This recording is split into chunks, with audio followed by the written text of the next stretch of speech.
That ability.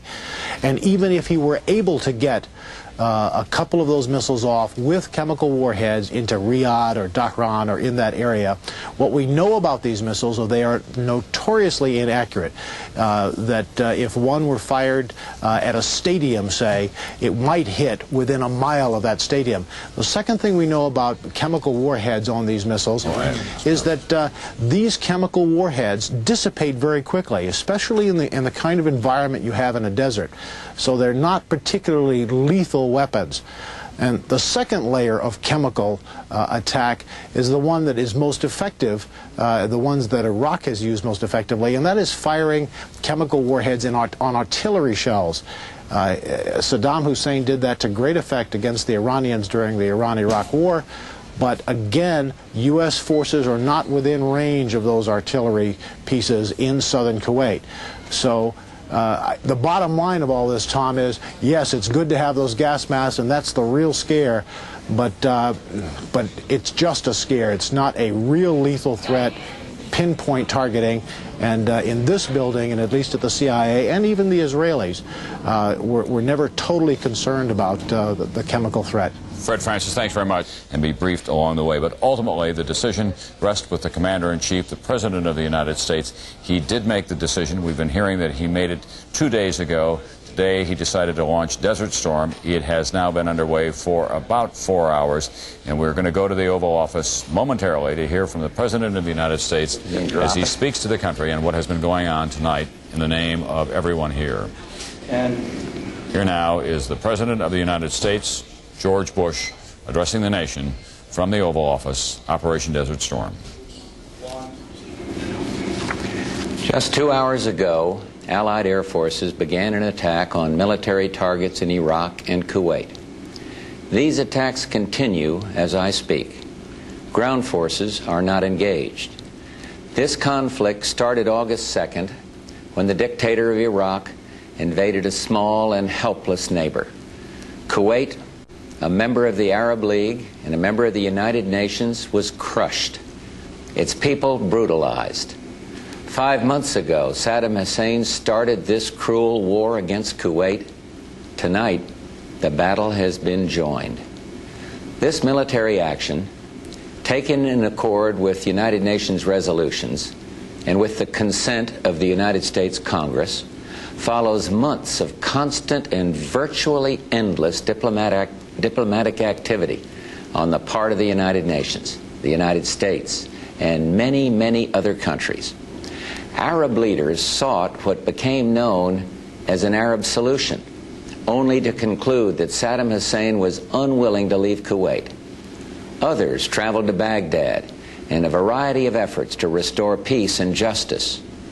Our Secretary of State, James Baker, held an historic meeting in Geneva, only to be totally rebuffed. This past weekend, in a last-ditch effort, the Secretary General of the United Nations went to the Middle East with peace in his heart, his second such mission, and he came back from Baghdad with no progress at all in getting Saddam Hussein to withdraw from Kuwait. Now, the 28 countries with forces in the Gulf area have exhausted all reasonable efforts to reach a peaceful resolution, have no choice but to drive Saddam from Kuwait by force. We will not fail. As I report to you, air attacks are underway against military targets in Iraq.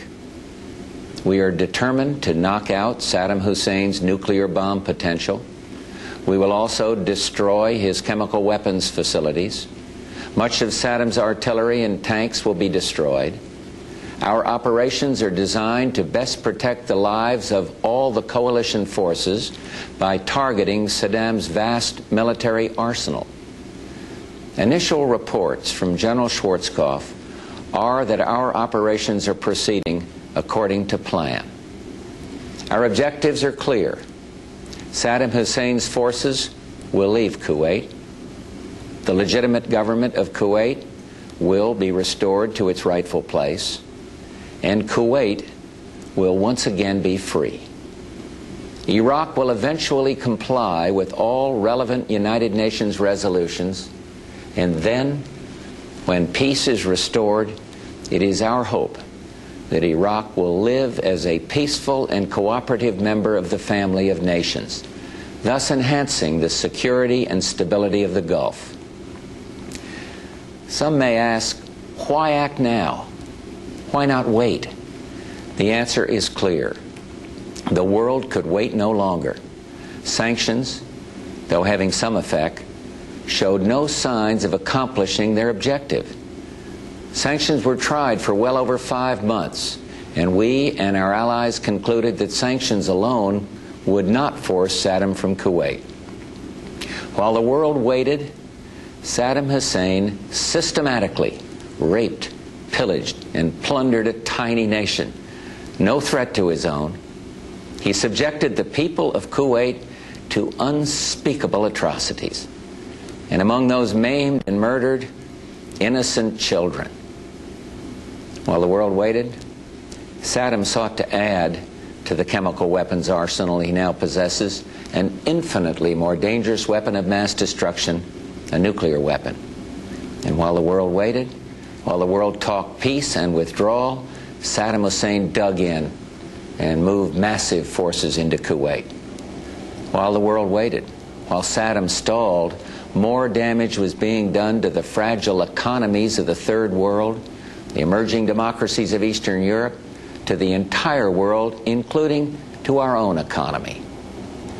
The United States, together with the United Nations, exhausted every means at our disposal to bring this crisis to a peaceful end. However, Saddam clearly felt that by stalling and threatening and defying the United Nations, he could weaken the forces arrayed against him. While the world waited, Saddam Hussein met every overture of peace with open contempt. While the world prayed for peace, Saddam prepared for war. I had hoped that when the United States Congress, in historic debate, took its resolute action, Saddam would realize he could not prevail and would move out of Kuwait in accord with the United Nations resolutions. He did not do that. Instead, he remained intransigent, certain that time was on his side. Saddam was warned over and over again to comply with the will of the United Nations, leave Kuwait or be driven out. Saddam has arrogantly rejected all warnings. Instead, he tried to make this a dispute between Iraq and the United States of America.